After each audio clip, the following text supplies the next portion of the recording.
Morning. First of all, we'd like to thank you for being present today. This particular training is to benefit only you. There are a lot of questions from time to time about certification in terms of who they need to be certified with, why certification is necessary, and do I need to have more than one certification? So today we hope to alleviate a lot of those questions. We have a great panel with us today, and just so that you're aware, all of the panelists here are the certifying entities that Metro government accepts and approves via their certification. Just want to be clear so that everybody here understands what we mean why we require you to have certification for minority and woman-owned businesses. The quick and the dirty is it basically refers to confirming who you say you are.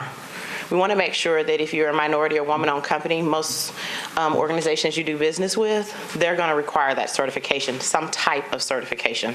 So today, the best thing should be when you leave here, if you're not certified, who to get certified with. If you are certified, if you need an additional certification, and if you are certified, if you're certified with the right certification company to benefit your business.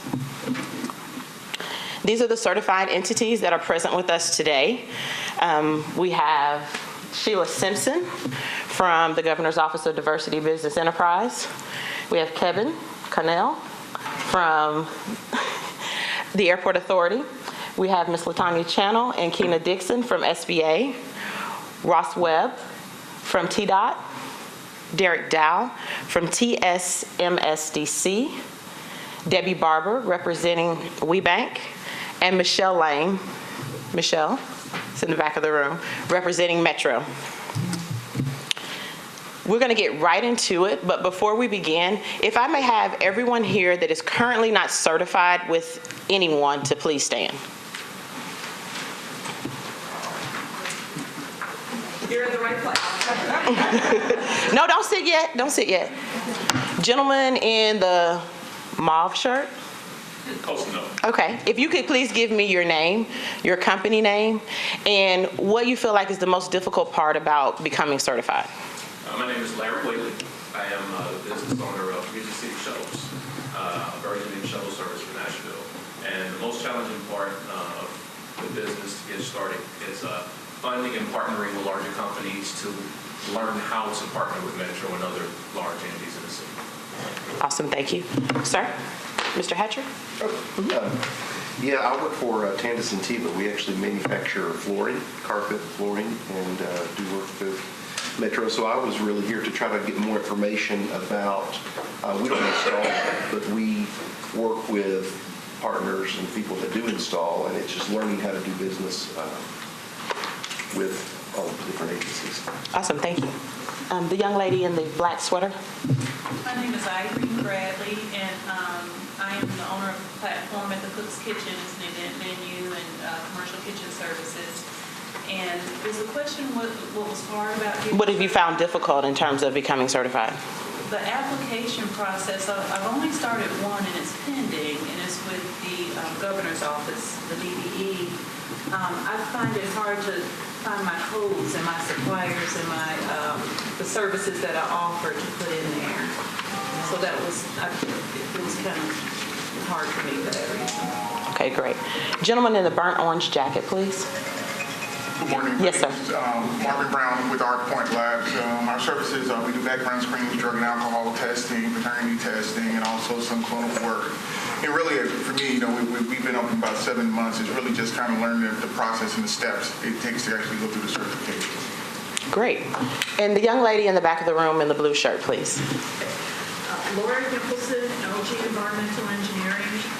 Getting the financial information in the particular format that each company wants and I can't take everything off my tax returns and put it in a simple format. Well, if you all can all have a seat, thank you for sharing. We want you to know that we hope that all of these questions will be answered today. If they're not answered in their presentation, we have those individuals that represent the entities that can answer those questions for you all in one place. So again, thank you for coming, and we'll begin with Sheila Simpson.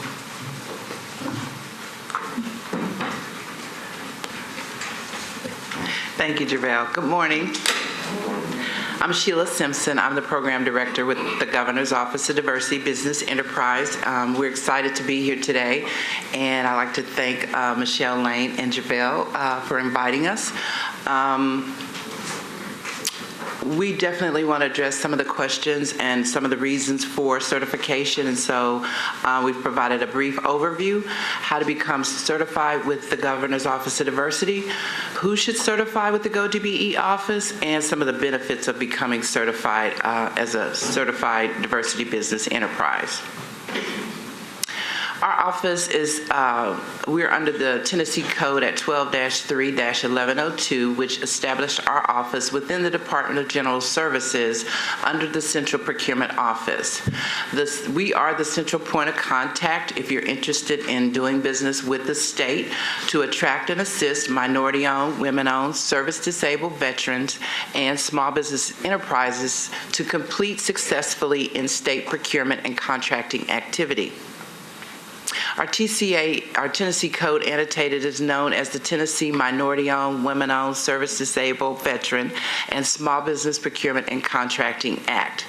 The purpose of the law then was to establish and develop a program to expand economic procurement opportunities to Tennessee businesses.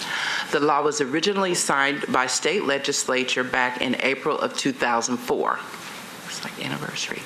We partner and collaborate with the 5 major procurement authorities within state government, such as the Department of Economic and Community Development, Finance and Administration, General Services, the State of Tennessee Real Estate Asset Management Division, as well as the Tennessee Department of Transportation.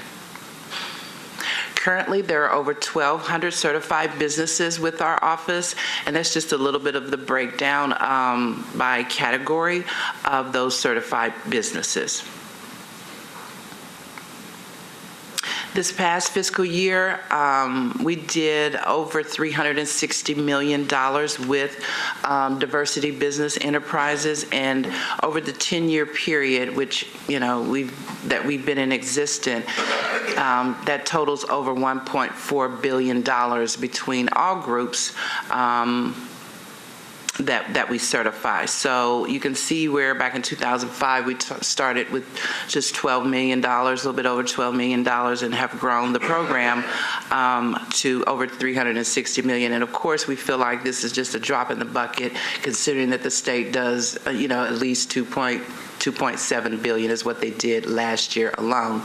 So there's a lot of work to do. There's a lot of businesses that we believe still could benefit from certification, and so that's why we do outreach such as this, because we recognize that there's so many businesses that don't even know that we exist. So we just want to share a little bit about the program with you in hopes that you will take advantage of what the state is doing. We've streamlined our process. We have an electronic registration process. It's located on our website at www.tn.gov/diversity. And when I say streamline, I mean that, you don't have to mail documentation to us any longer. It used to be very, very, very cumbersome to even just organize your documents. So this electronic process does allow you to go online, do it at your leisure, as well as to attach your documents to the software, so there's no mailing fees or anything like that. And so we believe that this helps us to focus more on the procurement opportunities rather than chasing documents and pieces of paper to complete the certification process. The Edison registration is a part of the process because each state entity within state government has goals, internal goals, to do business with the various groups: small business, woman-owned, service-disabled, veterans. And so we register businesses first in the Edison so that, whether you get certified with this office or not, you will be connected to the procurement opportunities that are electronically forwarded to you by NIGP code, which is what the lady was talking about, identifying codes to which you want to be on the bid list for, or codes that you have interest in in seeing those procurements. So we do require that you register in Edison first, and that's the site to go to Edison. And once you're on our website, we link to these individual links that you see here. We also include a documentation checklist for you to review prior to the certification process, so you have an idea of what it is you need to gather before you start the process. If you had any experience at all with any electronic software, you know they will time out on you.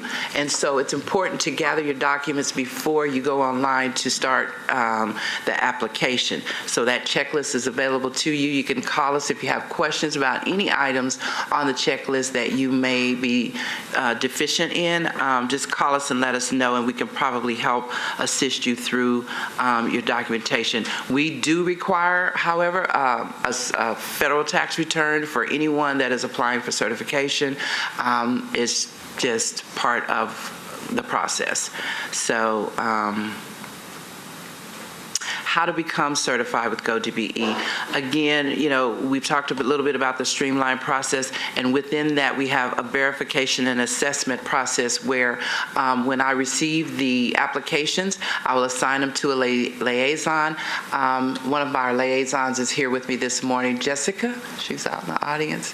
You want to wave? Yeah. Jessica Starling, she's with our office. She used to be with the Tennessee Lottery Corporation, and we have 3 liaisons on staff. One focuses on personal and professional service type contracts. Jessica focuses on those statewide agency contracts within the Central Procurement Office. And Christopher Cooper, he focuses on construction and construction-related contracts. So the liaison will assist you with the review of NIGP codes to identify exactly what you're interested in bidding on. All documents must be presented at the time of application, and on-site visits are required. We do need you to present evidence to substantiate your diversity claim, as JaVale mentioned earlier, that you are who you say you are. We ask that applicants present documentation to prove that they also have the technical, managerial, financial expertise for the industry of which you're seeking certification. Applicants may not request to be certified in more than one category because of the way we actually track the dollars for each particular category, so we can break it down when the legislators ask us who we're actually doing business with. Who should apply for certification? The certification process with the state of Tennessee is free to all residents of the state of Tennessee. Anyone who is interested in doing business with the state of Tennessee should apply for certification. Otherwise, you're more likely to get caught up in the runaround. You know, it can be very, very exhausting trying to contact department to find out where you should go. We are centrally located where the procurements are released, and so that makes it easier for us to share with you where those procurements may be coming from. Applicants that are currently doing business with the state but not yet certified should still look towards certification because, again, the departments and agencies are, they do have goals. Applicants who have interested in doing business with other and surrounding states should consider certification with the state because a lot of times when you go to other states, they're asking for this certification. Benefits of certification with the state include one-on-one assistance with the diversity business liaison. You're published in our state of Tennessee online certification directory, which is available to all state agencies who have goals for participation. We have reciprocity with other certification programs and agencies, many of which are here today. You get electronic notifications about the procurement opportunities when they come up, and departments and agencies are encouraged to utilize our directory for seeking businesses who are within these categories. And I feel blinking going on, so I'm going to go ahead and, finally, we do provide an upcoming procurement opportunity document so that you'll have an idea what the state is actually going to procure over the next fiscal year. I'm going to pass it to... I'm okay. Okay. Applications are required. In our upcoming procurement document, we do have corporate and local government partners who partner with us and share some of their procurement opportunities as well. We have 8 to be exact. We brought some with us this morning in case you've not received one before. And the document also includes State Building Commission approved projects, which are construction-related projects. Our bidder vendor self-service portal allows you to go in and make changes and updates to your profile as necessary. And so this allows you to do this at your leisure and not having to contact someone within the state to do this for you. So vendors that are certified with our office are exempt from the $1 million bond in the event of a protest on a procurement. You get an exemption by being certified with our office. So those are just some of the benefits. I've had a gentleman, he got certified just probably a couple, 2-3 weeks ago, walk up to me this morning and say that the certification has meant the world to them. They were able to secure contract with NES already. And so that just lets me know that what we do, it does have value and it does have importance to Tennessee businesses. And so we just want to continue that as we do our day-to-day work. Okay. Thank you. As a quick recap, just so that you make point of note, GoDBE certification is free. If you want to do business with the state, you definitely need that certification. If you don't have a certification at all, we would definitely suggest that you get theirs because, again, it's free. And time frame, please, Sheila? It's 30 to 45 days, but typically we can do it a lot sooner because we do require that the documents are presented at the time of application. So just so you can make point of note to help determine where you need to go and get certified. Thank you, Sheila. Mm-hmm. I'm sorry. Yes, we will have the PowerPoint available to you. We'll send it out to all of our attendees here today, and we'll also have it out on our website. So you'll have all that information. Great, thank you. Next, we have Metropolitan Nashville Airport Authority. Good morning. Good morning. I'm Kevin Cannell with the Metropolitan Nashville Airport Authority. And I'm glad to see so many people here this morning, particularly vendors that are not certified. So it's really refreshing to see a good group of people that we have not met before. I am the certification specialist with the Airport Authority, and I handle all aspects of certification. And we are here to respond to why, who, when, and what. The Airport Authority is governed by a 10-member Board of Commissioners, which is appointed by the mayor of the Metropolitan Government of Nashville in Davidson County. And the airport is a separate entity from metro entities. It's self-funding. We use no local tax dollars. And we have more than 290 MNAA employees. Those are MNAA employees are Metro Nashville Airport. Those are not the thousands of other airport employees that you see that work for restaurants or car rentals. Those are excluded from our 290 count. But overall, there's over 7,000 airport employees that makes up BNA employees. And of course, you all know Nashville is one of the top Nashville employers. Understanding certification. Certification allows qualifying businesses to participate in programs that seek and promote the inclusion of socially and economically disadvantaged firms in the distribution of subsidized contracts as it relates to the Airport Authority.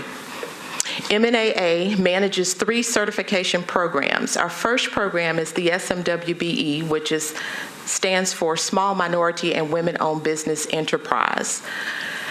The second one is a federal program, the Disadvantaged Business Enterprise, and the third is the Airport Concessionaire Disadvantaged Business Enterprise. And I'll kind of explain the three. The SMWBE is the airport's local dollars certification program, which means the airport has its own money, and we use that money in our local program to boost the economy of the small minority and women-owned businesses. In the DBE and the ACDBE, These are federal-funded programs that are provided through the federal government. The DBE is just the normal disadvantaged business enterprise, and the ACDBE is the airport concessions. What that means is when you're at the airport, you know there's the secure side and the non-secure side. The secure side is the airport concessions. Those are the restaurants, those are the other entities that are beyond that security checkpoint. The SMWBE program, I just mentioned, is the airport's program, and we only certify firms within 16 counties within the state.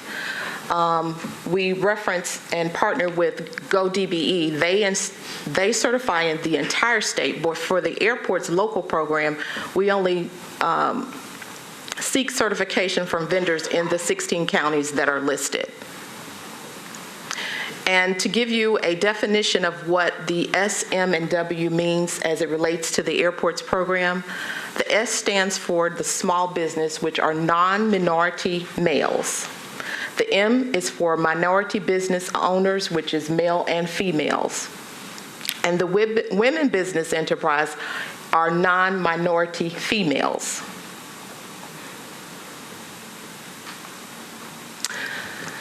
The Department of Transportation Disadvantaged Business Enterprise Program is implemented by the recipients of DOT federal financial assistance.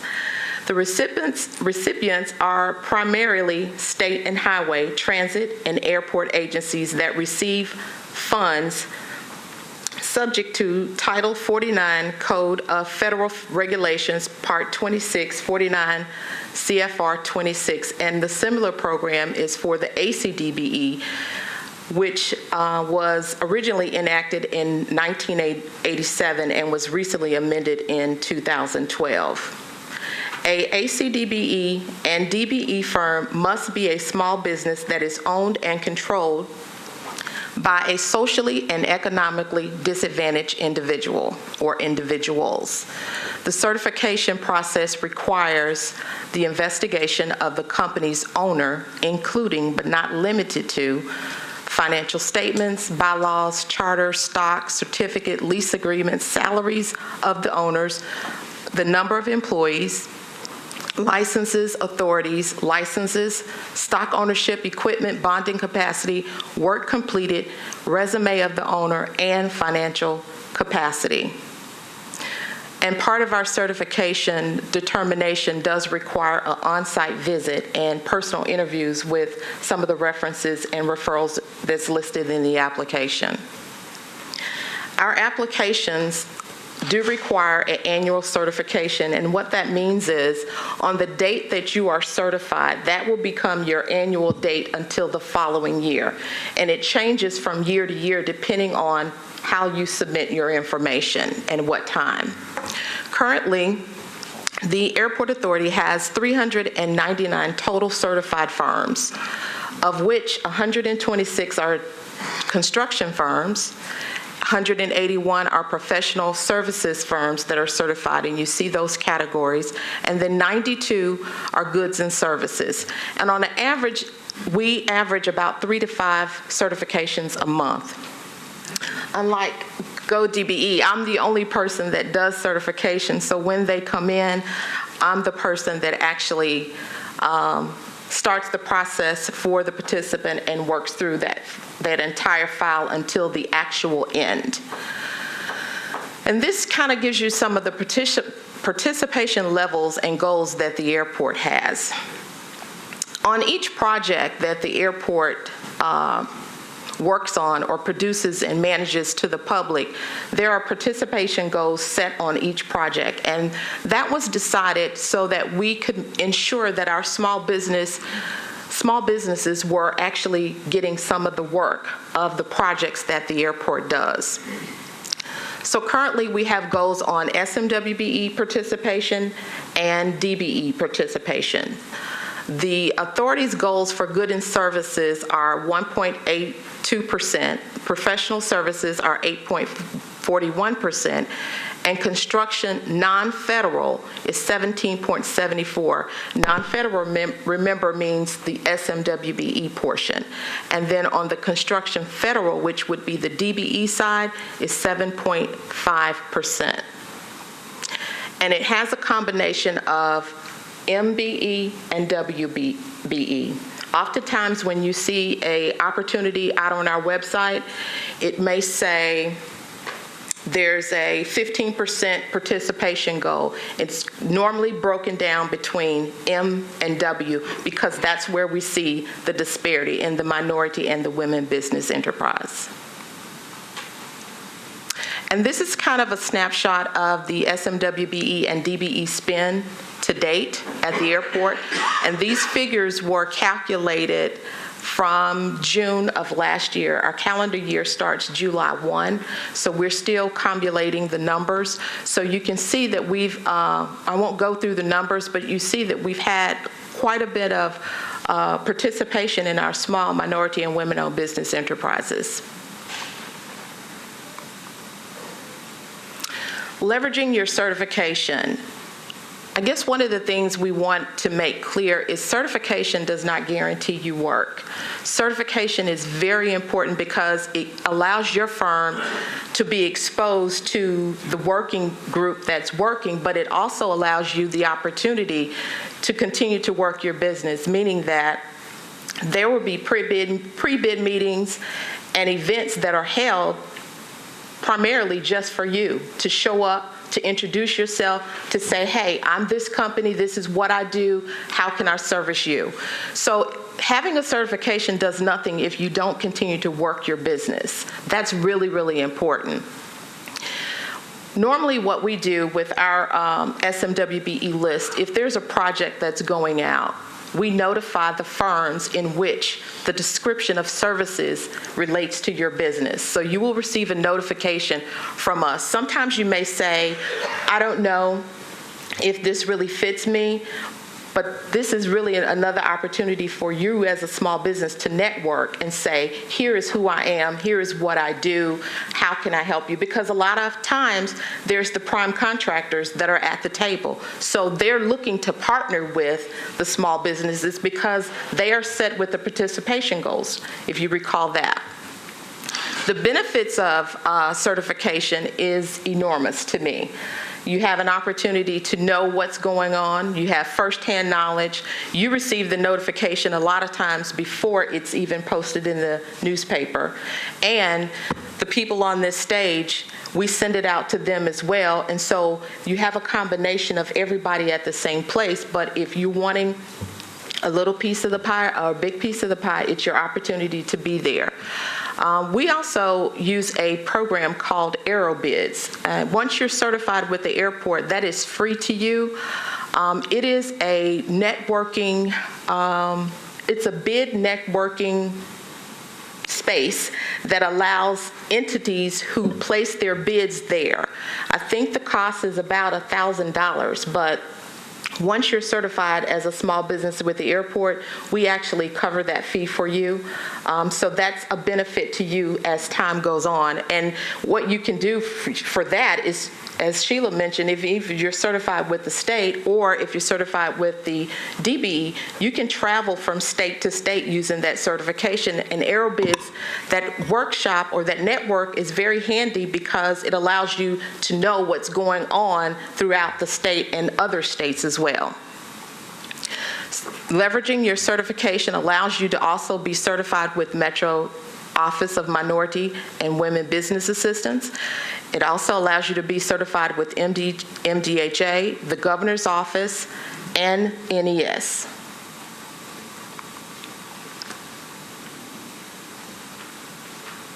We also use the self-serve portal that was mentioned with GoDBE. And the same password, if you're certified with GoDBE currently, the same password that you use on their portal will work on our portal. But you will still have to process the application and go through the application process, but you don't have to gain a new password and information just to use our portal. The portal is very friendly if you take your time. It can be very cumbersome if you're in a hurry or rushing. And I would suggest that this is the time to get certified. Not waiting till a project or an opportunity is at hand. There's only one person at the airport that does the certification, and if you're trying to process an application or trying to respond to a bid, you don't have time to get that application processed and do the bid at the same time. And one of the questions will always be asked, are you certified? So I would suggest that you take the time to do the certification beforehand. I have some handouts here with me that has the certification information, and I also want to invite you all next Friday to our annual Business Taking Off event at the Nashville Airport Marriott. We're going to be rolling out our new opportunities for the upcoming year. Remember, our calendar starts in July. So we already have our projects prepared.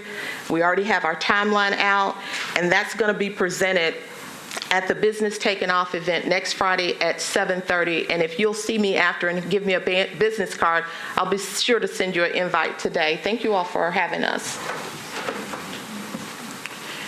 Thank you. A couple of things that I want to recap there is that they certify SMWBEs, they certify federal DBE. She also shared a very important component is that their event taking off, Business takeoff next Friday. Mm-hmm. You will invite them, or do they need to go out there and register as well? If they want, they can give me their business cards today, and I can send them the information. I'll send them the link for the invitation, but it is on our website if you want to go there and find it. Business Taking Off. So you definitely want to register for that event if you want to do business with the Airport Authority. Thank you again. Next we have SBA. Good morning.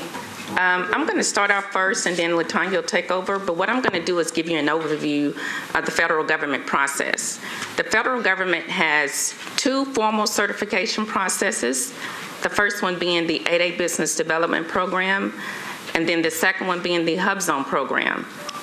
The three that are not formal certification processes, it's self-certification, it's the woman-owned certification, the service-disabled veteran-owned certification, as well as the small business certification. Keep going. The first one would be as a small business. The SBA, the federal government, does not certify you as being a small business. It's a self-certification process. A lot of times, if you've not done business with the federal government and you're trying to do work with a prime contractor, they're going to ask you to come to SBA and get certified as a small business. SBA does not do that.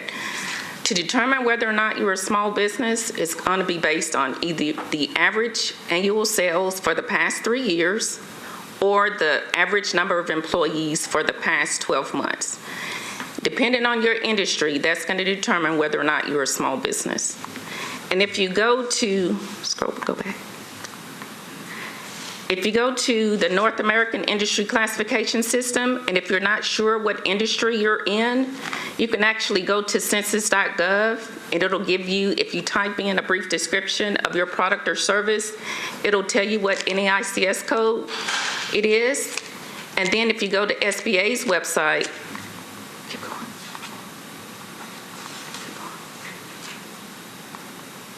going. Okay, our website is www.sba.gov/size. Once you get there, you can look up your NAICS code, and to determine, like I said, to determine whether or not you're a small business, it's going to be average annual sales for the past 3 years or the average number of employees for the past 12 months.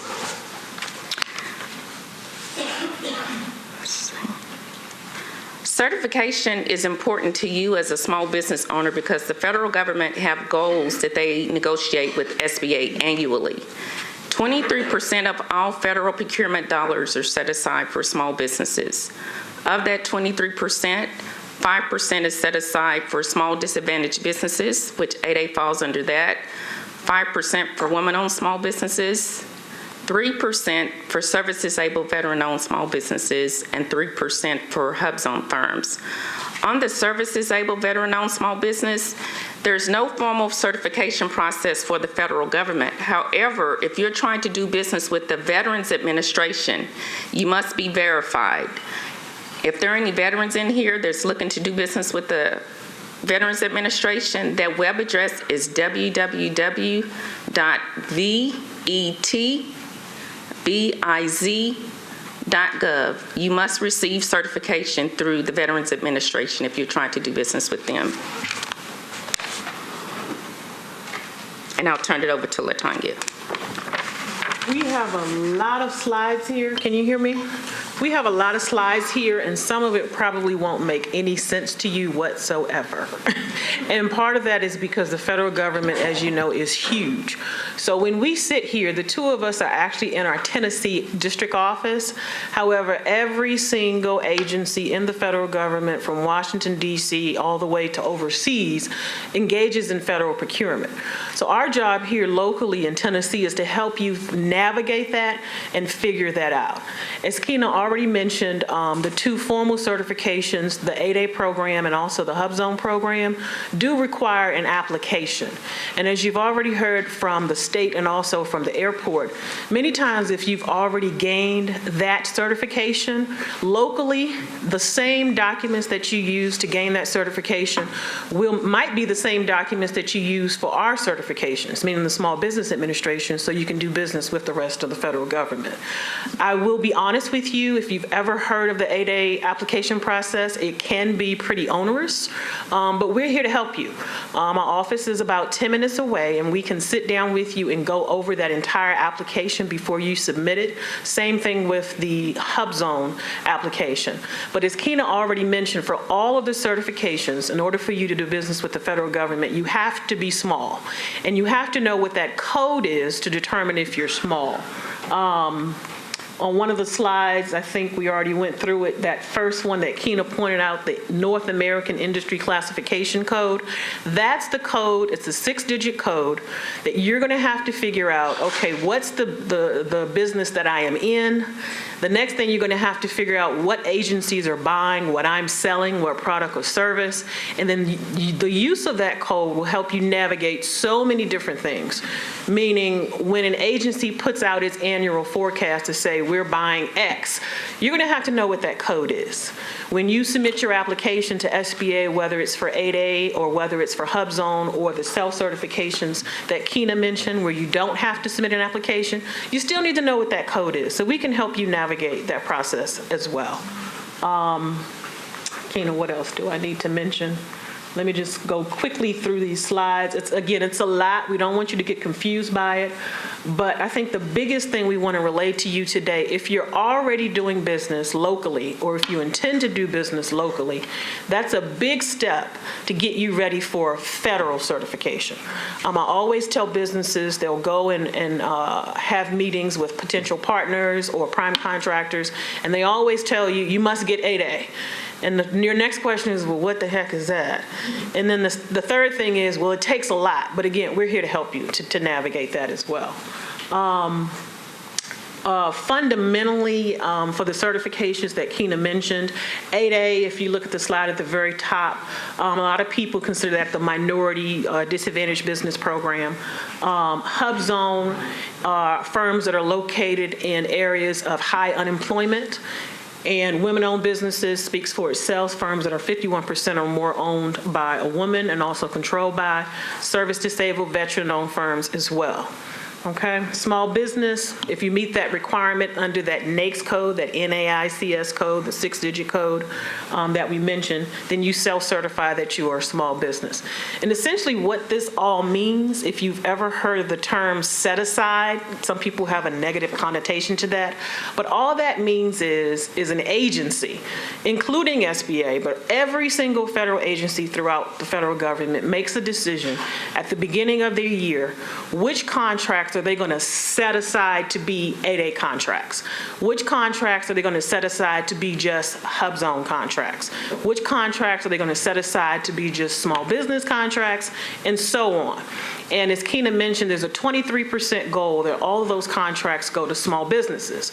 Well, if you get that certification, the formal ones that Keena mentioned, the 8A or the HubZone, or if you can self-certify small business, service disabled vet, women-owned small business, then you're eligible for that narrow group of contracts that have been set aside. Every year, the federal government contracts $500 billion worth of goods and services, okay? And 23% of that must go to small business. So having that certification is beneficial to you, but one of the things that Keena always reminds the businesses when they come and meet with her one-on-one, make sure you're ready, because navigating the federal process can be onerous, confusing, difficult, but that's why we're here in Tennessee to help you, okay? I think that's all the time we have, right? Real quickly, one of the first things that you want to do to get ready for federal certification, I know Edison is the state registry. I learned that last week at the Go DBE conference. Thank you, Sheila. On the federal side, there is a database called SAM, as in Uncle Sam, remember the guy with the hat? You can remember that, sam.gov. And if you can register in Edison, and if you can also register in the system for Metro Nashville, you can use that same information to get in SAM. SAM's probably more difficult than all of them. I will admit that, okay? But we can help you with that as well. And we also have partners to help you walk you through that. And in that system is where you indicate whether or not your firm is certified as 8A, HubZone, women-owned, small. You also have to indicate your NAICS code. When you get to the point of actually doing business with the federal government, if you are not registered in SAM, you cannot do business with the federal government. Bottom line, won't happen. Through this vehicle, there also there's information that you can put in there so you can get paid. Okay, but again, we're here to help you navigate that. Anything else I missed, Keena? Is it free to certify? Absolutely. Yes, it is free. Yes, no cost whatsoever. You want to save the questions to the end, or? We can take one or two now. Okay. I was gonna ask about if it's based on how many people you have in your office, or to be certified as a small business. What, Keena, you want to? Well, I'm sorry. Yeah. Go ahead. Well, my question is that so you become certified and then you do business with them, and then how long You does become that? certified as what? A small business? Yes. Let's Okay. say you start doing business with the government. Okay. Right? But then your business grows. How long does that certification last? Or do you reevaluate that? Or like how long does that qualification stay if you're checking that? Because the goal is to grow your business. Right, right. If you're a small business, I mean, whenever you get to the point where you're no longer small, you have to recertify. So at that point, we'll look at that. Remember, it's an average over a 3-year period. So it's not the first year. If you outgrow that, we average it over a 3-year period. So it's important that you make sure you keep up with that. And we're dealing with the federal government, so what we consider small, you may not. We consider businesses that have 1,500 employees if you're in manufacturing to be small, or 33.5 million if you're in construction. We consider that as small as well. And to your question as far as certification being free, SBA will assist you with the certification process, but if you're going through a company, they will charge. But always come to us because our services are free. Thank you. So a couple of things to recap. SBA certifications are free. They do a self-service small business. If you want to be 8A, HubZone registered, or do business with the federal government, you definitely want to see them. If you want to do any business with the federal government, you need to make sure that you are registered in SAM. Correct? Correct. Great. So, and that's just a couple of things to keep in mind in terms of when you're trying to make a decision on where to certify. So next we'll have Mr. Ross Webb. Good morning, ladies and gentlemen. My name is Ross Webb, and I am with the Tennessee Department of Transportation. I am with the Disadvantaged Business Enterprise Program. I'm sorry I do not have a presentation for you this morning. You'll have to look at me during my little portion of the presentation, so please resist on throwing things until after I'm done. The big questions that people have about the Tennessee Department of Transportation and our DBE program, which is akin to the one that Ms. Kevin Bryant spoke of earlier. Our program is federally funded, so any project with US DOT funds within our state, we can frequently put DBE goals on, which means we are looking for businesses just like you to be able to do work with us. And as I'm sure you probably realize, there's lots and lots of money that flows through TDOT in various ways in which we need small and minority businesses to do work with us. But let me go over some of the major questions that people have when they are considering getting certified with TDOT in the DBE program. The Tennessee Department of Transportation's Civil Rights Small Business Development Program, our primary goal is to increase the number of minority and female businesses in the highway and bridge construction industry. We are available to provide quality technical assistance, resources, guidance, and any other information in regards to small business development. Minorities and females are presumed to be socially and economically disadvantaged for the purposes of the participation in this program. What does that mean? To be disadvantaged, you must be a member of a group of persons that DOT, the United States Department of Transportation, considers as disadvantaged. We presume that women, African Americans, Hispanic Americans, Native Americans, Asian Pacific Americans, subcontinent Asian Pacific Americans, or other minorities found to be disadvantaged by the U.S. Small Business Administration, the folks sitting to my right here, denote as socially and economically disadvantaged. Persons who are not members of one of the above groups and own and control their business may also be eligible if they can establish to us their social and economic disadvantage. For instance, DOT notes that people with disabilities have disproportionately low incomes and high rates of unemployment, and that may be socially and economically disadvantaged. A determination of whether an individual with a disability meets the DBE eligibility criteria is made by a case-by-case basis. The main objectives of our DBE program are to ensure that small disadvantaged business enterprises can compete fairly for federally funded transportation-related projects, to ensure that only eligible firms participate as DBEs in our program.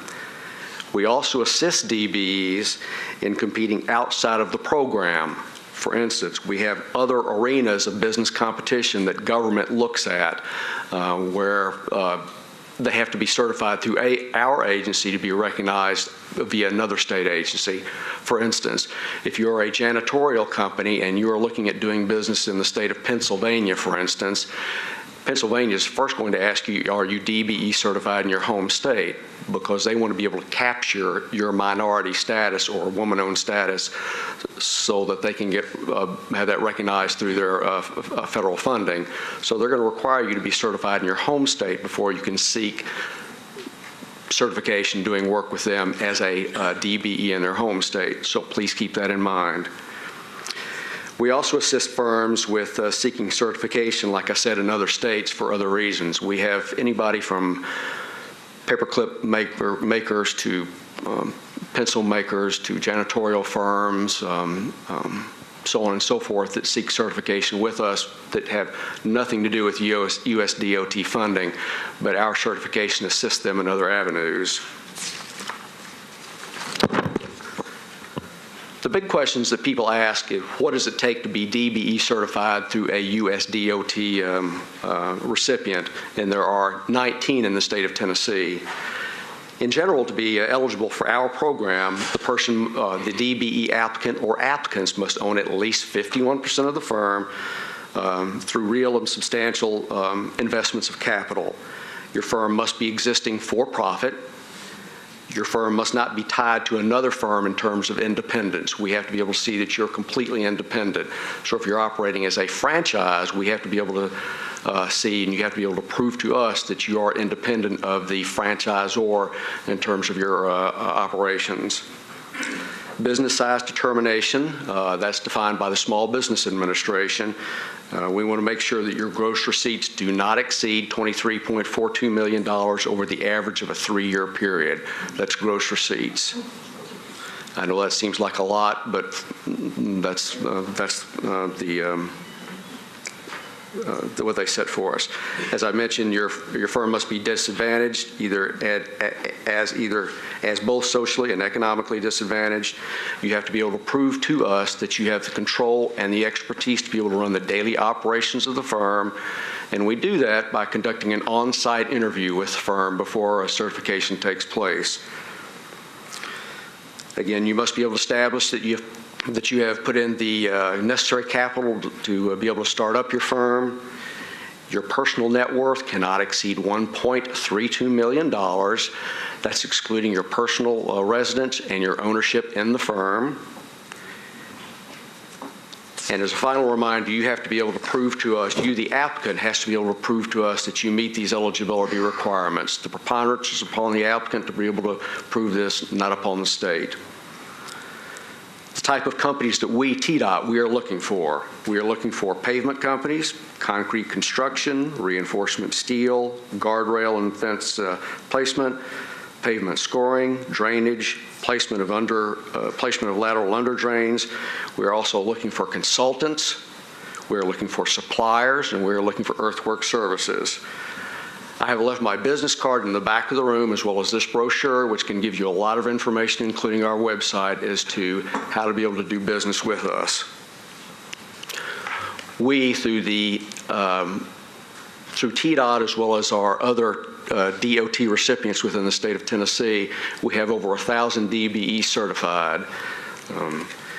We are always looking for more, and that's because through TDOT, not only do we do road construction, but we also do a lot of work through local programs and enhancement grants within the Tennessee Department of Transportation, which means the money flows from DOT down to TDOT, and then it goes out to a local municipality.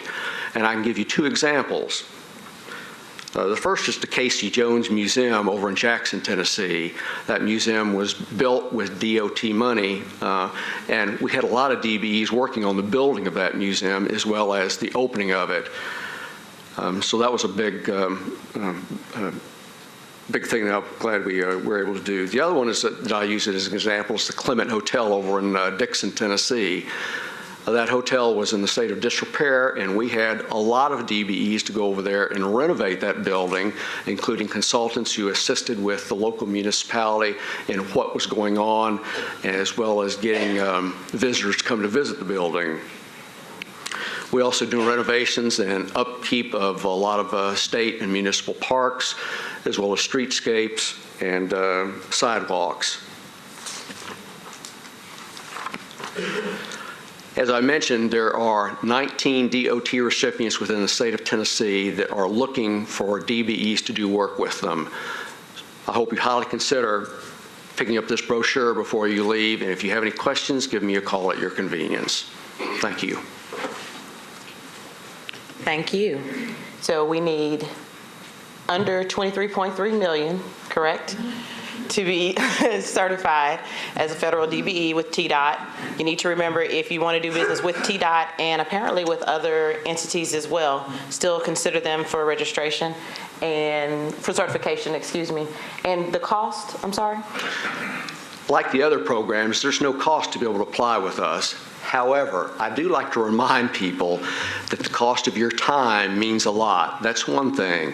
There's another thing you have to consider, the cost of notary public, because we do have two documents that you have to have signed, dated, and notarized. And if you do not have free notary public, there is a cost for notary public, as well as sending the forms to us. You can send the forms to us via email, but it's highly suggested if you send it to us a regular mail that you make sure that you send it to us return receipt requested. That is because sometimes we do not get the applications, and you need to make sure that you can find the application en route from the United States Postal Service. If it does not get to us, you can find out where it is. Okay, so free with minor underlying costs outside of your time. Thank you again, Mr. Webb. Thanks. Next, we have Mr. Derek Dow from TSMSDC. Good morning. I am here representing the Tri-State Minority Supplier Development Council. Our office is located off of Rosa Parks in the Metro Center District. We are one of 24 regional councils, all under the umbrella of the National Minority Supplier Development Council, which is headquartered in New York. Belonging to that network are 1,750 national privately funded corporations that pay membership to our organization. We are the go-between. We are the matchmaker, if you will. And our certified MBEs therefore have the opportunity to vend to these national corporate members. There are approximately 12,000 certified MBEs that comprise our national network. For us, MBE certification is a validation process. And we are validating businesses that are at least 51% owned by the minority interest.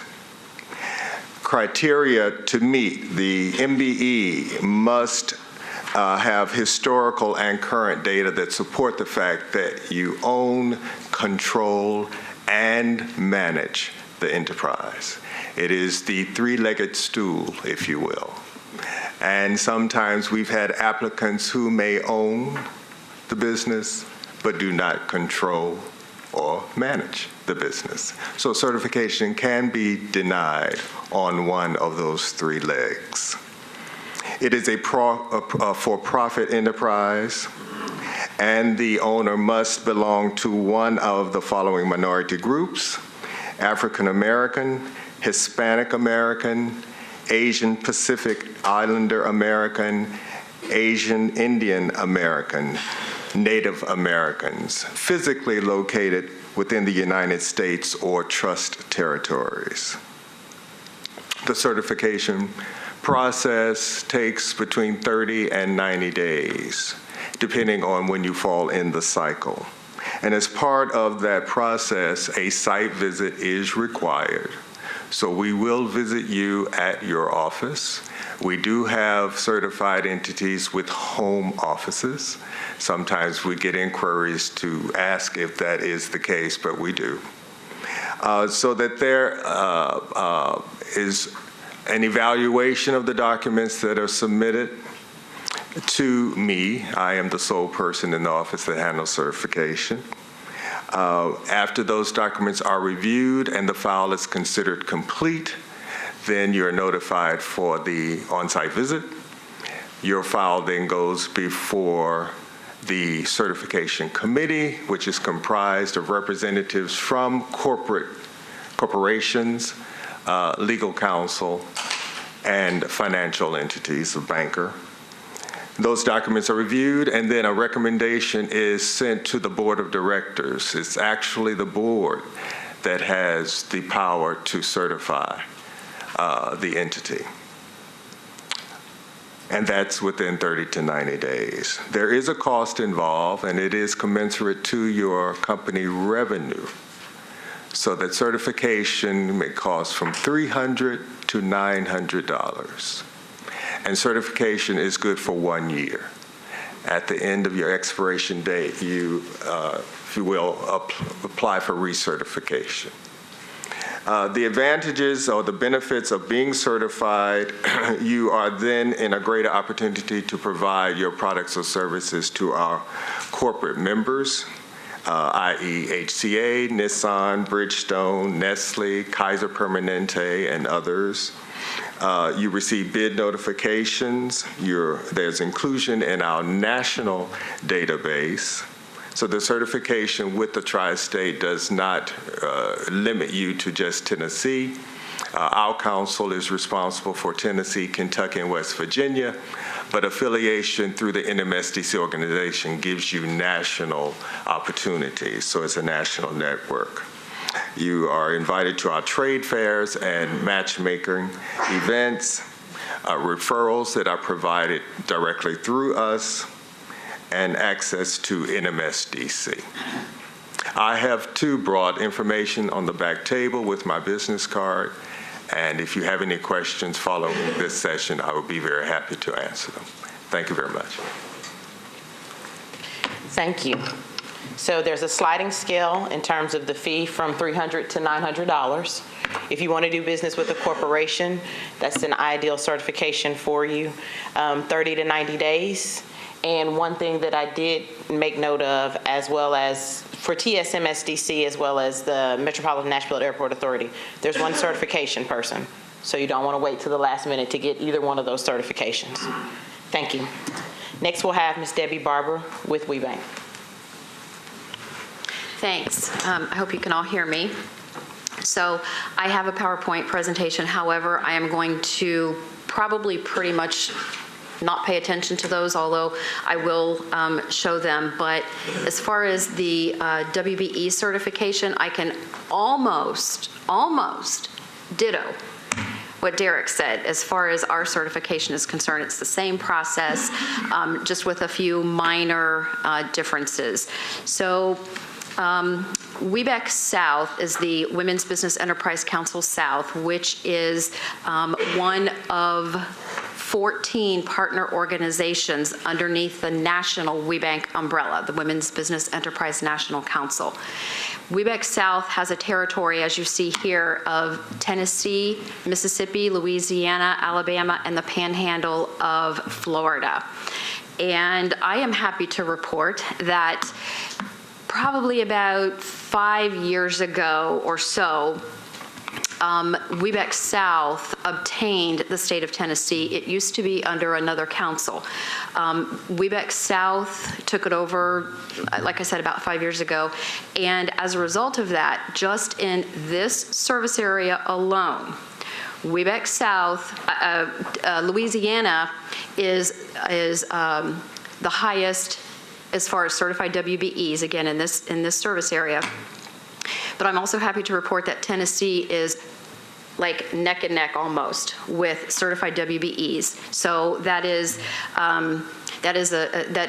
so thank you for those of you that are in the audience that have WBE certification.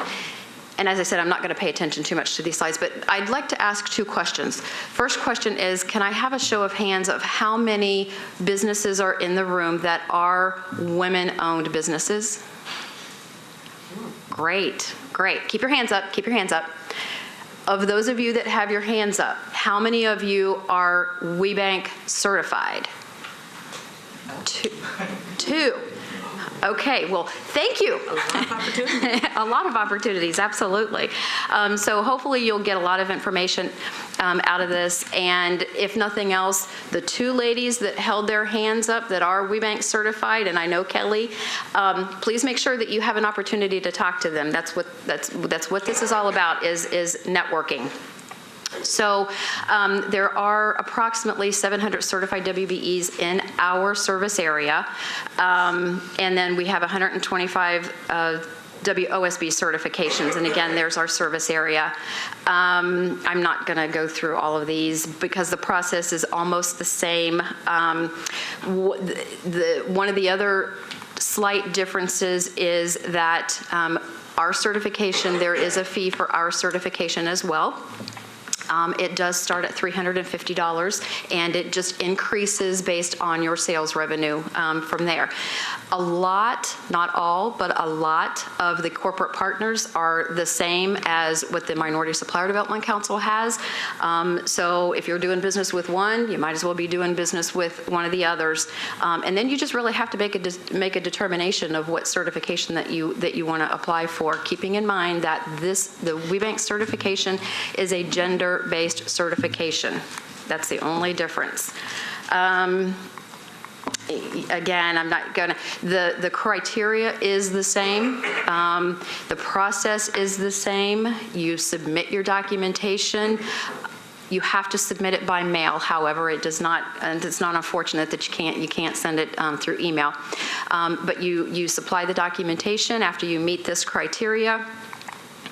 And then it goes through a documentation review first to make sure that all of the documentation has been received. Once that determination has been made, Your committee is scheduled, or your certification application is scheduled to go before a certification committee for review, just like the others. Once it has been reviewed by the committee, it is then scheduled for a site visit. So again, just like the others, you will receive a site visit for WBE certification as well. Again, kind of like the others, we have 2 people that do certifications with the council with Webex South, in that one of them does new applications only, and then the other lady does recertifications only. So it is an annual certification. You do have to reapply every year. However, the recertification process is not quite as strenuous as the original certification process for you. And depending on the volume of applications that come in, will determine if what month your application goes to committee. So we like to say, if you're planning on applying for certification, plan on, this is not a guarantee, but plan on between a time frame of between 30 and 90 days. And just like you've already heard, don't wait till the last minute. If you know that there's a project coming up that you're interested in and that you know that you're going to apply for WBE certification, don't wait till the last minute, because it is a process that has to go through. So this is the stuff that they're going to look for in the application process. And the other thing that I want to mention, and this, when I'm talking to businesses, and now this is just Debbie speaking. So when Debbie speaks, this is what she recommends. Once you've decided that you are applying for the WBank certification, before you do the online application and before you start gathering your documentation, take the time early in the process to identify your NAICS codes. As you've already heard, these are codes that are required on the application. So take the time early enough, identify those codes, because you could have multiple codes, which is perfectly fine. But if you take the time early on, then you can fill out the rest of the application and get the paperwork together. Okay, this is, again, the management. These are some of the supporting documents that you're going to be providing based on your legal structure. If you are a sole proprietor or an LLC or a corporation, that documentation will vary slightly, most of it being on the governance side of your business. And I will say, just like with the others, that this documentation is reviewed page by page. So if you are a corporation, they're going to read those bylaws page by page. Keep in mind, if you are a business that has been around for quite a while and you, for whatever reason, have not looked at your bylaws maybe in the last 8 to 10 years, that's okay, but look at them before you apply for certification, because things may have changed. And there could be a word or a sentence or even a paragraph in those bylaws that could potentially be a red flag and just delay your process. So make sure that you have had a chance to read over that documentation before you actually submit it. Oh, that's interesting. I didn't see that before. And so, yes, it does require, yeah, exactly. It does require a site visit as well. Again, the committee will make the determination, the initial determination, if you meet the requirements for certification. Then it will go for a site visit. Now, the site visit reviewer can't make a final determination whether you get certified or not. That's only the committee. However, they can make some suggestions, but again, they are not the determining person for your WBE certification. These are some of the benefits, which are pretty much identical to the Minority Supplier Development Council as far as benefits are concerned. We do, I think we've changed it now to quarterly, webinars that after you have become certified, now what? So you kind of want to know what the next step in the process is. And again, these are some of the benefits. And Webex South is actually hosting their annual expo that starts tomorrow down in New Orleans, which is where Webex South headquarters is. But I am the Tennessee representative for Webex South. So these are the ladies that are down in New Orleans, or Metairie, actually just right outside of New Orleans. But again, I'm the Tennessee representative for Webex South. There are some rack cards back there with Evelyn King, who is the Director of Certification. She does the new applications. Her business card is back there. Jonelle Bradley, she does the recertifications. Her business card is back there. Mine is back there as well, again, as the Tennessee contact. So thank you for the opportunity to be here. It's been great. Thank you. Debbie, is there a cap on the annual sales and how much it costs to get the certification? There is not a cap that I am aware of, but it starts at $350 and then it goes up from there. As long as you're under $1 million in sales, it's $350, but above, it goes up from there. Okay, so point of note, $350 goes up according to your annual sales. WeBank's certification mimics a lot of processes of TSMSDCs. In terms of if you want to do business with a corporation, things of that nature. There are a lot of women-owned businesses that we saw raise their hands. If you're not certified, that's an opportunity for you to be certified with WeBank as well. Thank you. Next, we have Ms. Michelle Lane. Good morning. At the onset, Jerval asked you to stand if you were certified or not certified. What I'd like to know is how many of the folks here are registered to do business with the city of Nashville?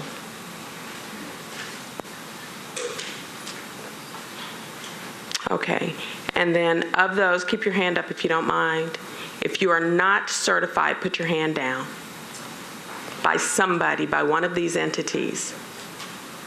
If you are not certified.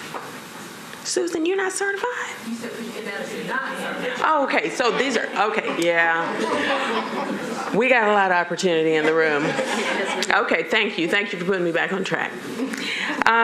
Really wanted to get a sense of that, what that picture looks like, because it really does help us understand our ability to be really effective in terms of preparing you to do business with us as the city, but also to do business with our partners here. I know that they probably get tired of us to some degree because we do refer folks to them all the time, but we know that it is a mutually beneficial relationship that we have. Folks are certified with, say, Ross Webb and TDOT, but they're eligible now to do business potentially under the DBE program at TDOT. The same thing with Sheila. I would say that the bulk of our certificates are certified through the Governor's Office of Diversity Business Enterprise, but thereby also now eligible and in the system to do business with the state of Tennessee, which is a big deal. So, it's a very mutually beneficial relationship. The question also for us is very important because we have a program here. We actually have two programs, but one that is specific to the inclusion of minority and women-owned businesses. And in order to be able to participate in our procurement non-discrimination program, you've got to be certified. The code that created the program, the procurement code, and the legislation which created the program specifies that you must be certified. And what we do, rather than saying, come to us, you may already have an 8A, be a part of the 8A program, which is also a big deal. Come to us and get our special certification here in Metro. Our program is all about removing barriers, not creating them. So if you come to us and present yourself with a certificate from one of these agencies, we are going to accept that certificate. If you are certified by the Governor's Office of Diversity Business Enterprise under the 8A, one of the formal certification programs with the U.S. Small Business Administration, if you are certified under a TNUCP partner, or certainly the Tennessee Department of Transportation is one of those. If you are certified by one of the National Minority Supplier Development Council affiliates and the Tri-State Supplier Tri-State Minority Supplier Development Council is one of those, and Derek represents them. Or if you are certified by any of the WeBank affiliates, including WeBank South, we are going to accept that because we want you to be able to participate, and we know that if you've already gone through that process is going to be sufficient and meets the requirements set forth in the code. So I just wanted to say that initially. If you're not certified, which it looks like a lot of folks are not, they've talked about the benefits of being certified with their various agencies, and there's certainly a benefit to being certified in an effort to do business with the city of Nashville, and we will accept their certificates. That's all I'm going to say about the specific certifications because they've said it all already and they are the experts. What I want to talk a little bit about is if you're interested in doing business with the city and you are a small business or you think you are a small business or a service-disabled veteran-owned business,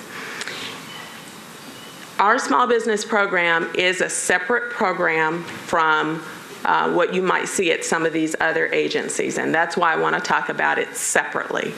The certificate types that we accept from these folks is centered around minority woman-owned business status, or in the instance of the Governor's Office of Diversity Business Enterprise, an additional certification, which is our service-disabled veteran-owned business certificate, if you are domiciled in Davidson County. But for our small business program, we're looking specifically at Metro's small business standards.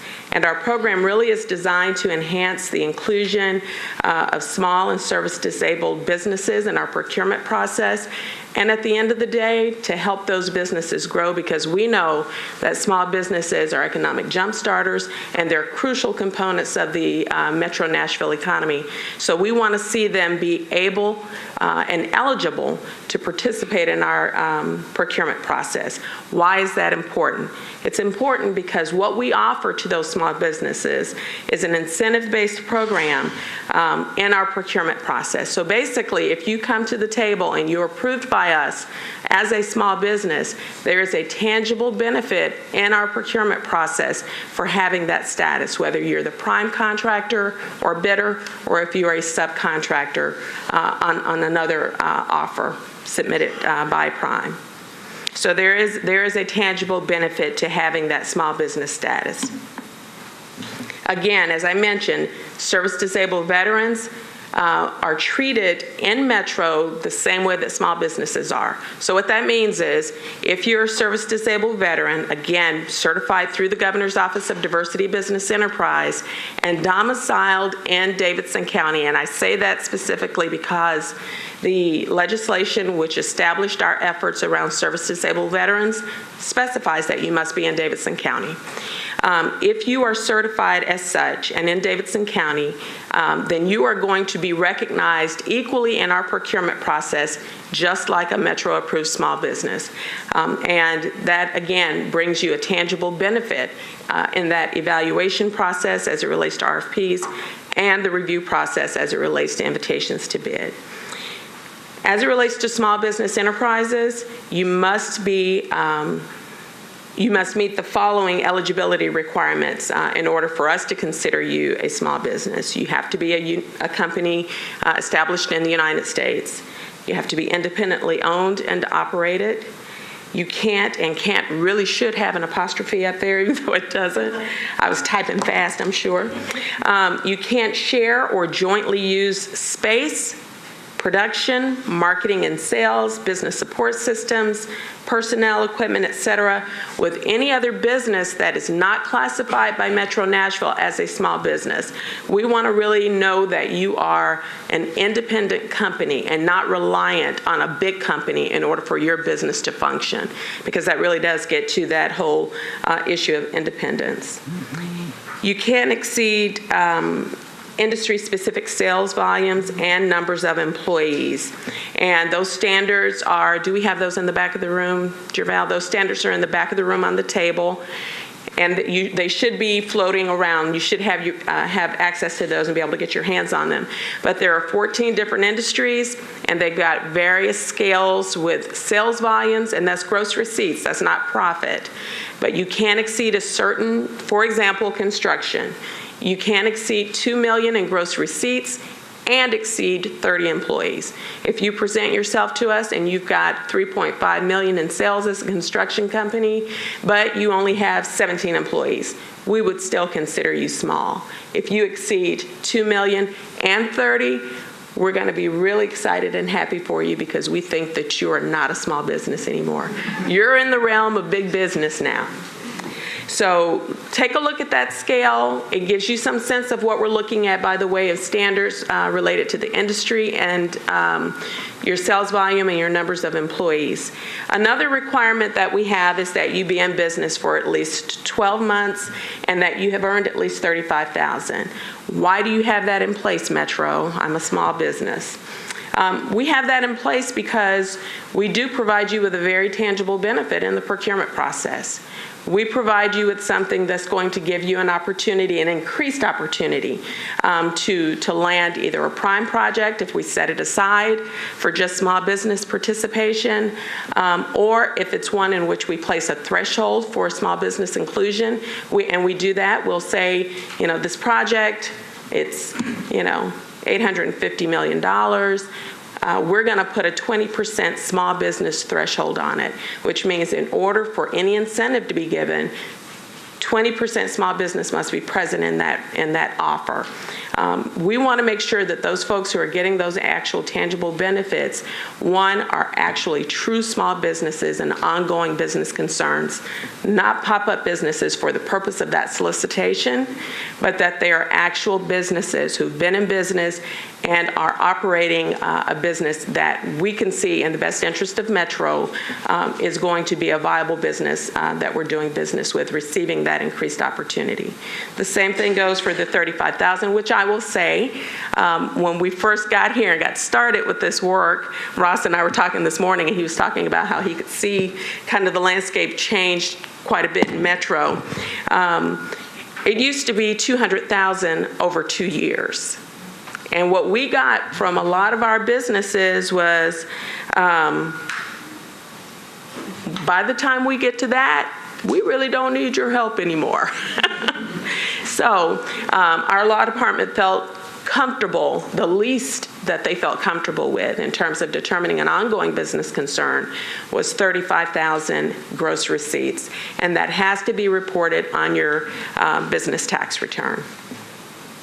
So if you're interested in doing business with Metro, and something that I think that is important to note is that today, you should have, as being registered to attend this session, you should have received an email that lets you know that we are going to be available here today to conduct small business approvals on the spot. So if you've got those documents that are required, we can get you approved if you meet the standards here today.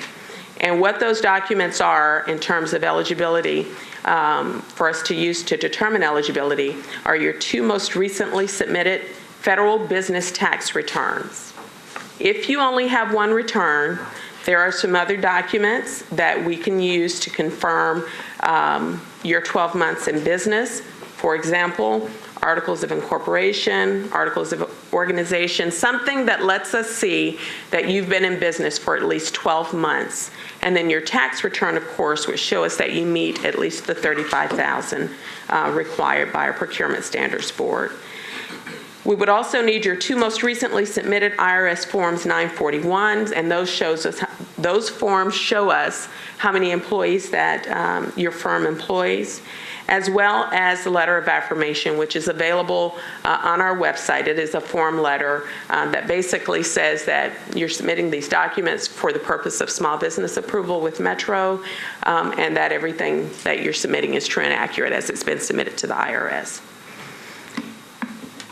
One thing to note about our status is, and I want to preface this by saying that what we operate, these are the big guys. We're the kind of smaller local municipality. The governor's office is looking, of course, statewide. I don't know what your relevant market is, Kevin, but I imagine it's, for your DBE, is bigger than Middle Tennessee. The SBA is nationwide. Worldwide, there you go. TDOT, they're looking at the entirety of the state, and the TSMSDC and WayBank are, national certifying entities focused on these regions, but they're big certifying entities. What we operate really is more of a micro small business program. We don't have a restriction on where our small businesses come from, but our research shows us that the bulk of our small businesses are located in Middle Tennessee. And so you'll see our standards kind of reflect that micro small business status. Your small business status, once you're approved with the city, is good for a year. And we'll work through a process of letting you know when your year is almost up. We'll send you some emails. We'll not really harass you, but we'll send you some emails and let you know that it's coming close, because our goal is to keep you in that small business mix so that you're eligible for all of the opportunities that the city affords for small businesses. If you're interested in submitting those documents for small business approval, you can submit them via email, secure fax. You can mail them in, or you can hand deliver them. And again, I'm here today and prepared to approve for anybody who's brought their documents and is interested in being approved as a small business. Before I turn it back over to Jerval, are there any Metro approved small businesses in here? Raise them high for me. This lady right here, I'm getting ready to pick on you. She's doing this. She goes, put it up there. Good. That's a better number. Good. I'm done. Great, thank you. So, just as a reminder, you want to do business with the city, you need to be registered with us. If you want to be approved as a certified minority woman-owned business, you need to make sure you have a certification from any one of these experts in the semicircle. If you want to be approved as a small business, you can do it today or you can do it anytime. And as Michelle shared with you, we want your information however you can get it to us. We'll even take snail mail, so definitely want to do that. We're going to move into questions and answers, but I want to point out a few things that I think a lot of times questions are brought to us. Remember, the codes that you use, they're different for different agencies. Some agencies use the same, and some do not. So ensure that you're clear on which code they're using. You've got NACE codes, you've got UNSPCS. UNSPSC. Thank you. What codes do you all use? They use NACE codes. Okay, so NIGP. NIGP. So there's a number of different codes out there. You want to make sure you're utilizing the right code. You want to make sure that you are getting certified by whatever certifying entity can benefit your business. And remember that you can be certified with more than one entity. So don't limit yourself. If you have the time, the funds, and you want the business from all these different agencies, certify with them all if you can. Make sure you get the one that you need first and foremost and then move forward. A lot of them require the same documentation, so keep that packet together. That way you don't have to reinvent the wheel each time around. You may have to add something or subtract something depending upon that certifying entity, but ensure that you have all that in place. So now it's your turn. These folks are here. They want your questions. They want you. So ask any questions that you have. We do ask that you raise your hand and we'll get around to each of you. Currently, we are working with a 25-minute time frame in order to make sure that we get everybody out of here on time. Before I begin the questions, if you don't have questions and you want to be registered with the city, since you're a guest in our house, we have accessibility in the back of the room. Scott, will you raise your hand? Mr. G and Mr. Gleason will assist you in terms of being registered with the city. There's 2 computers available. You can rotate in and out, but we want to definitely have you registered with the city of Nashville. If you're not, get registered. Even if you're not sure you want to do business with us, get registered, because that's how you find out if there's any type of solicitation coming up in the immediate future or in latter future that you could actually bid on. So make sure you're registered. And just another quick point, Michelle will be doing small business approval. So if you have that documentation on site, see her. She'll be doing it in this corner of the room. So, yes. Can I just say really quickly that I've been remiss. I need to recognize the BAO staff that are here. Jerval Watson is our business development officer. Brian Gleason, raise your hand in the back. Brian, who's assisting with registration, manages our contract compliance work. Joanne Carr, I'm not sure if Joanne is here, is a procurement technical assistant.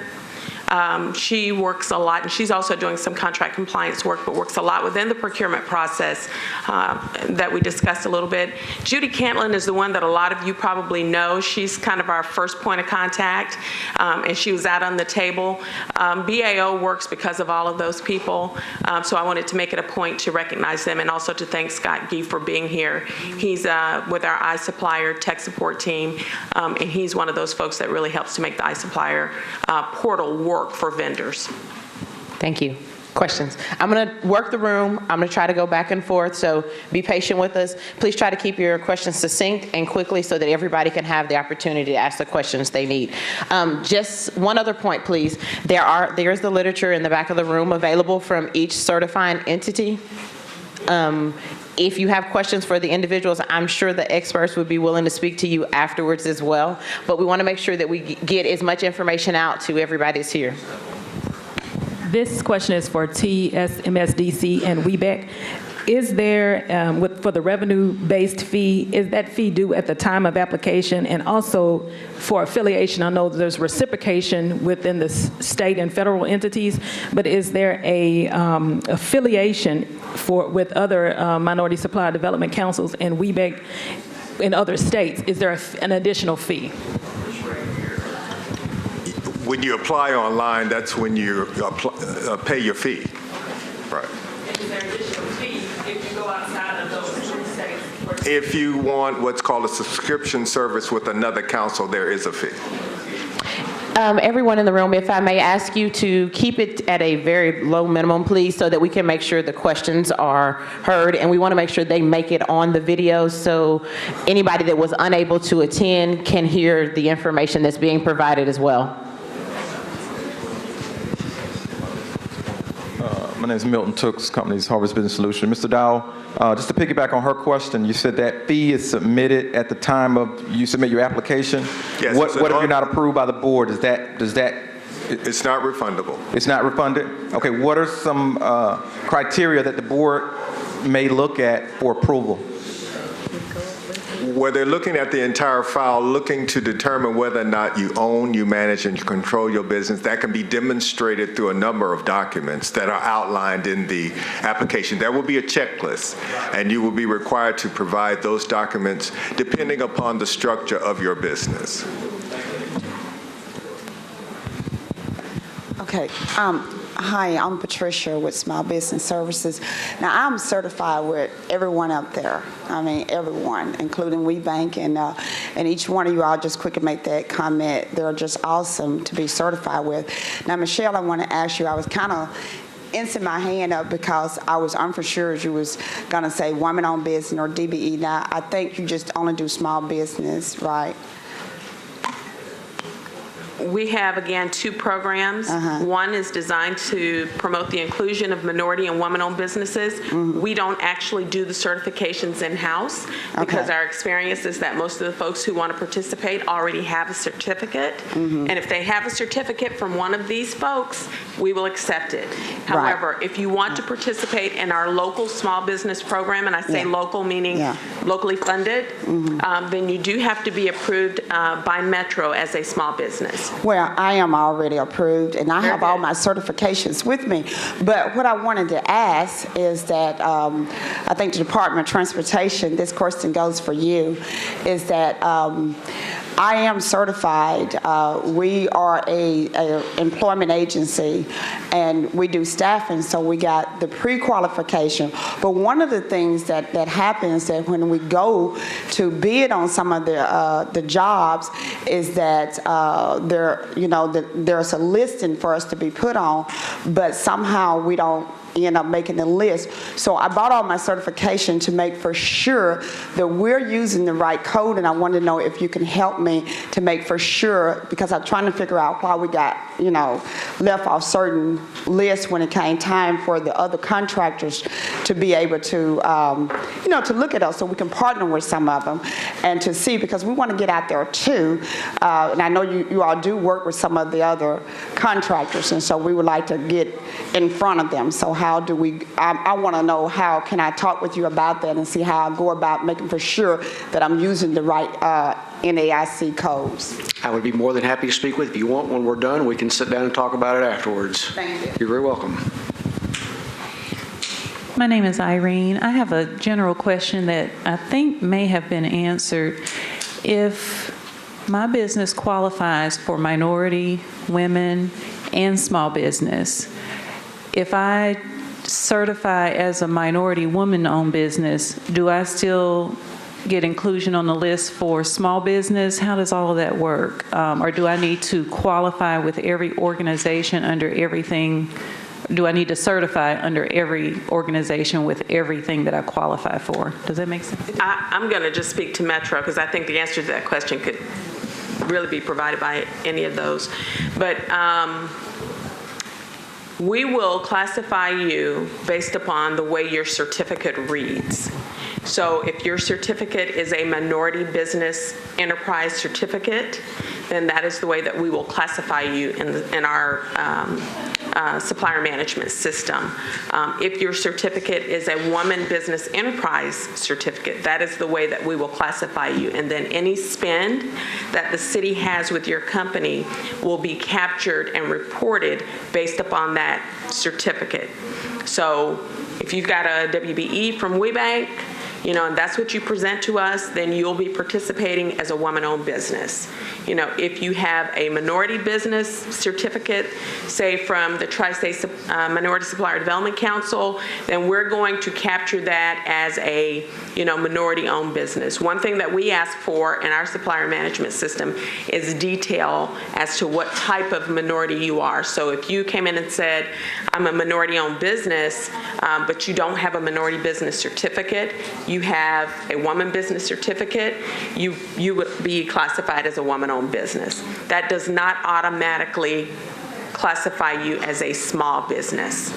You would have to, because we have two separate programs. So the certificate for minority-owned or woman-owned satisfies the requirement for the procurement non-discrimination program, but for the small business program, it doesn't care about race or gender. It strictly looks at the size of the business. You would have to be approved by Metro as a small business or be a GO-DBE certified service disabled veteran business, and you would be able to participate with the same benefits. Anyone else? Ms. Hadley, with the state, I believe we are the ones that mentioned that you can only be classified in one category, and so that's the category that you apply for when you submit your application with the state. And we will, when we accept reciprocity, certify you based on your certification, based on the status of the certification that you have. So if you wanted a different certification, I would just recommend getting another certification from another agency, a different certification from another agency. That's what vendors typically do.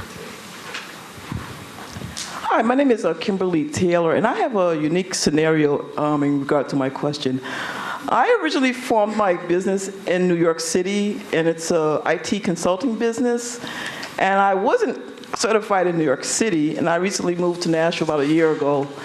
And my question is, how do I go about certifying? How would I classify my certification? Would it be from New York City or Nashville? What's the process? How should I begin that process? Or how can I begin that process? Well, I don't certify, so I can't answer. I'm going to sit back. Should I repeat the question again? Is the company based now in Nashville? No, I relocated to Nashville a year ago, but originally I was a home-based IT consulting firm. And so I'm a one-woman shop, pretty much. It's an education technology company. So I'm not sure if I need to certify my home state, original home state where it was created, or if I should certify Nashville. I'm kind of confused about the whole scenario. If that business is still operating in your home state, I would suggest you get certified in the home state and then carry the certification to this state. Well, I usually go to the clients per se, so it's home-based. I don't have an office per se. It's like a It's kind of, that's the. For as far as the DBE certification, it is based on where the home agency is located. Okay. Recall Ross mentioning that DBE is a statewide certification throughout the throughout the world or the country. So therefore, it has to be certified in the home state before you can carry that certification to another state. Okay, so I need to contact someone in New York City, basically, to start the process. Is that correct? Where's the business located? Right. It's home base. I'm the big. In Tennessee, right here in Tennessee, correct?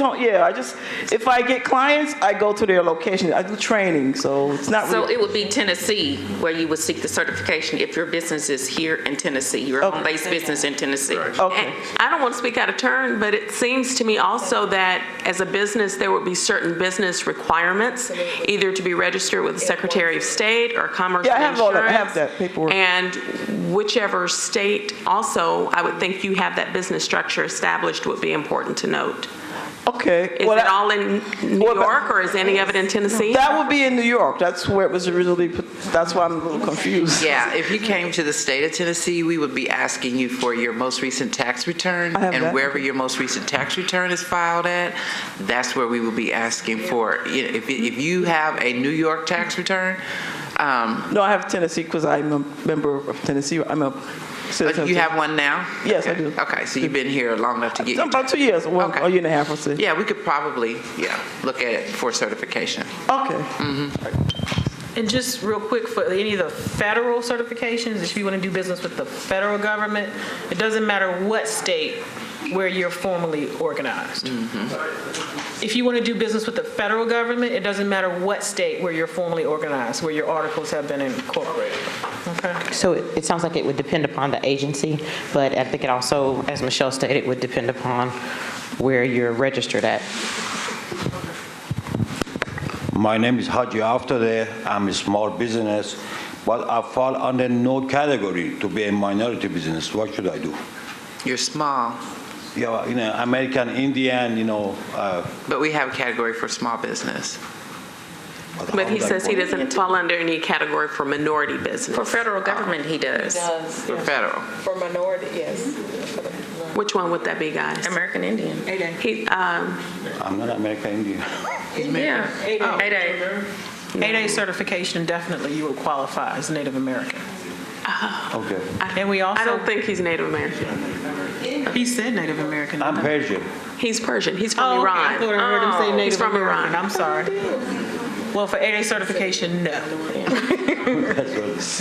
Yeah, that was important to distinguish. But one thing also to remember, we have other certifications that are not based on whether you're a minority or not based on your gender. Right. We also have a certification called Hub Zone certification, which is based on where the business is located, regardless of what the gender or race is of the owners. Okay? And you can talk to us about that as well. Okay. Thank you. So definitely you need to talk with Ms. Dixon and Ms. Chanel. Any other questions before we? This is for SBA. You mentioned, I think they can hear me, though. You mentioned being self-certified. What are the benefits of being self-certified in SAM? If you're self-certified as a small business, and I think you can self-certify yourself as a minority business too, I do believe. What are the benefits of when you self-certify yourself?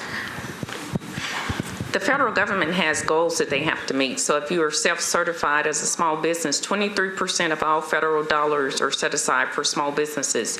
So if you self-certify as a small business, you have an opportunity to bid on those contracts. Was that your question? Yeah, I mean, so you don't have to bid on the contract and you don't self-certify yourself, you still get that percentage? No, you have to be self-certified. When you submit your offer, you're self-certifying that based on the NAICS code that you're a small business, and you also have to be registered in SAM. Okay. And I'll just mention one quick thing. Another registration, ma'am. when you're self-certified as a small business, the very next thing you have to figure out is how do I access, how do I find out which agencies has set aside contracts for small business? So there is another website where you can go research that and say, okay, who set aside contracts this for those firms that are certified as small? And that's called FedBizOps, and we can talk to you about that as well. For the federal government, is the 8A and the hub zone, once you're, I guess, certified in that, does being local matter, or are you just in a big pool where where you have groups that are from Colorado that do a certain trade, they would be bidding, you'd be bidding against everybody? Does it open up once you're in that group? It depends on the industry you're in. For construction, if you're in the 8A program in Tennessee, we limit it to firms that are serviced by Tennessee or have a bona fide place of business within Tennessee. But if it's something that's not construction, that's national. That's just for 8A. For 8A. Yes, for 8A. Yes. Hub zone is open. You mentioned that. Hub zone certifications, the basic eligibility requirements, of course, small. The business has to be small. The business has to be 51% or more owned by a U.S. citizen. The firm has to be located in what's called a hub zone. Hub stands for historically underutilized business. And when you go to SBA's website, www.sba.gov/hub zone, you will put in the address of where your business is located anywhere in the country, and it'll tell you whether or not you are in a hub zone or not. And then the final criteria is 35% of all your employees have to live in a hub zone. Any hub zone. Does not have to be the same hub zone where the business is located. Yep. So that's the basic eligibility for hub zone. We can take 2 more questions. And then any other questions that you have, they'll still be available. They being the experts will be available after the session. Yes, I'm not sure if I should ask this to the group or if there's one person, maybe someone can let me, but I'm still trying to figure out which agency is the right one, at least for me to start, because I don't have any certifications. And I own a retail lab business in Nashville and Franklin, Tennessee, and we do clinical work, DNA, but a big part of our business is drug testing. So, I mean, I think about the state, but with a state contract, I'd have to have offices, I assume, all over the state, and I just have Nashville and Franklin, Tennessee. So then I think, well, maybe I shouldn't do the state. And then there's the metro, which it sounds like I should either somehow be certified for you or with another organization that you accept. And then there's the women's organization. So if somebody could just sort of help me what questions I should ask, or maybe who I should call first, or whose office I should hang out at. Thanks. Yeah, you can. Well, first of all, the city is always welcoming any supplier to come and talk with us, and we do one-on-one consultations to assist you in helping to determine that. But we base a lot of that on asking you questions and you providing us with answers in terms of, as you said, like you're locally based in Nashville and Franklin. So if you were asking me, I would suggest you to A, make sure you're registered with the city. B, your first certification, I would say go to DBE. It's free and it's done in a timely fashion, but I wouldn't stop there. I would also register with WeBank because that avails other opportunities. And our goal is to develop you as a business, to do business with the city, but we are knowledgeable enough to know that once we continue, you work with us, your business is going to take off, and that's our greatest hope. We want to work in that arena, so then you'll be hopefully doing business with the state at that point. So the first one was the go DBE. Ms. Simpson, would you raise your hand, please? Yes, ma'am. Yes. And for anyone that's here that's unaware, everybody that's located on the panel, there was a sheet that was handed to you upon you checking in at the registration desk. It lists every organization that's on this panel and some additional ones that we're not able to attend that you can get certification through. Okay, we have one more question on the floor, and then we'll close out.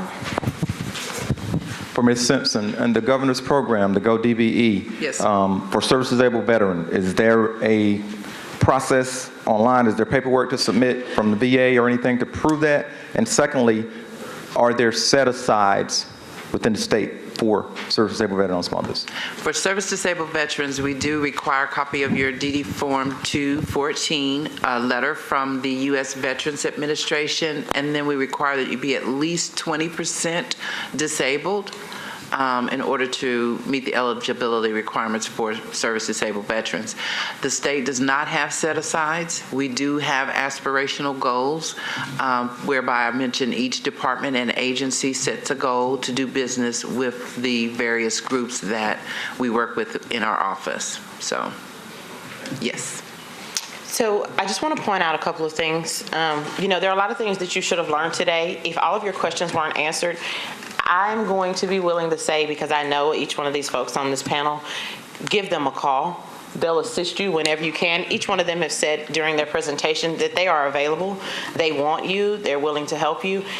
If you're in question about anything, just give them a call. Make sure you give them the opportunity to get back with you. As we said, here are a couple of agencies that only have one certification person on site. So, you know, you're always welcome to call us, the city. You're here as our guest, and we want to continue to have you here. Please make sure for your next steps that you're confirmed that you're registered with every company you want to do business with. So if you want to do business with the city, be registered with the city. If you want to do business with the state, be registered with the state. If you want to do business with Nestle, you want to register with Nestle, HCA, whomever that company is. Most companies have some sort of system that you have to be registered in, so make sure you're registered. Ensure that you have all the certifications necessary to do business with those entities, whomever it is. Corporations require, most corporations require WeBank or TSMSDC. The city, we require one of these. So it just varies. Just make sure you're clear and that you have everything in order. Make sure that you have your small business status approval completed. That's important. It sounds like almost all of us certified or approved small business. Did I miss, right, correct? So make sure you have your small business status complete. One thing that I do not have up there that I was reminded of, most certifications are annually done. Make sure you renew them and make sure you get that information out to the agencies or entities that you're registered with. That could change a lot of different things. You might not get the information. You may not be chosen to be on a list in terms of if they're looking for a minority woman, small service, whatever it may be. You want to make sure that you're up to date on those things. And utilize every opportunity to network and gain knowledge. All of these organizations, as well as some of our partnering organizations, are working together to make sure we get you information. We're not duplicating information. We're working really hard to help meet our suppliers' needs. Do what you can to be in the know and take advantage of those opportunities. If you're not registered with Metro BL, I'm going to plug us since you're in our house. Please make sure you are. We send out information constantly, not only about what we're doing, but what other organizations are doing, resource organizations, and all of us, and I say all of us because that's what we have, one end goal, and that is building your business capacity, doing what we can to help you. So make sure that you're registered with anyone. If you're not on Twitter, because I didn't see anybody pick up their phone, then you want to join us on May 5th for our social media makeover. We will have a hands-on training. We will help you set up your Twitter account for your business as well as your LinkedIn account. We ask you to bring your laptops, your mobile devices, whatever is necessary to make sure that you have that opportunity to utilize that social media. Social media is a marketing tool that's free to you. Don't blow it. You want to make sure you're there. You can register for any of our training events on Eventbrite. If you're ever in question about anything or attending, just register. We want to know that you're here. We want to make sure we get you information. The PowerPoint will be shared with everyone here. I want to thank all of our guests today for participating and coming and share information. And I definitely want to thank you for being here. I'm talking and the microphone is not on. Thank you for being here.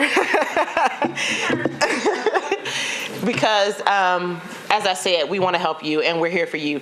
Everybody that's here, if you have any questions, if you're not registered in iSupplier, please see Mr. Gee in the back of the room. We have a young lady that's waiting for small business approval. Ms. Lane will be with you, and anyone else, please line up.